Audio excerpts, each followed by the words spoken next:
Hoy inició de manera formal aquí en nuestro país y concretamente en nuestra ciudad la quinta mesa de negociaciones rumbo al proceso de modernización del Tratado de Libre Comercio. Es nuestro compañero Eric Pinto quien nos tiene los detalles.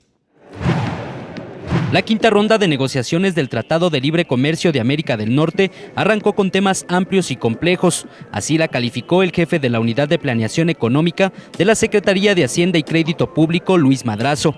El funcionario federal se integró a la Mesa de Servicios Financieros y trascendió que en esta mesa de negociaciones participaron 30 grupos técnicos en ausencia de los ministros de Estados Unidos, México y Canadá.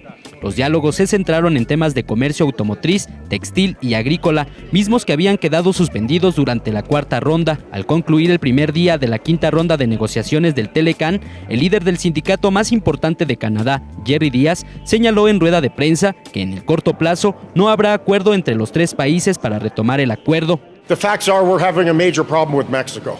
Pero la realidad es que hay un gran problema de la cuestión laboral con México. You have the Canadian negotiating team, the US negotiating team, are all talking about elevating the standard of living for Mexican workers. Porque, por ejemplo, el equipo de negociación tanto de Canadá como de los Estados Unidos está poniendo sobre la mesa la necesidad de que se eleve el nivel de vida de los trabajadores mexicanos.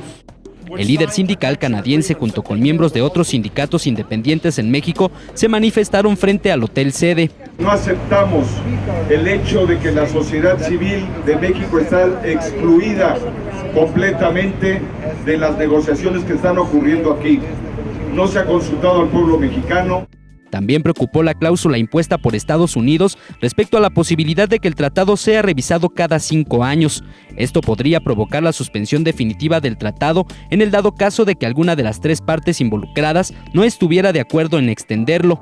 La quinta ronda de negociaciones concluye el próximo 21 de noviembre. En tanto, la sexta y la séptima ronda se llevarán a cabo en Ottawa, Canadá y Washington, respectivamente. Con imágenes de Joel Arias, Eric Pinto, 21 Noticias.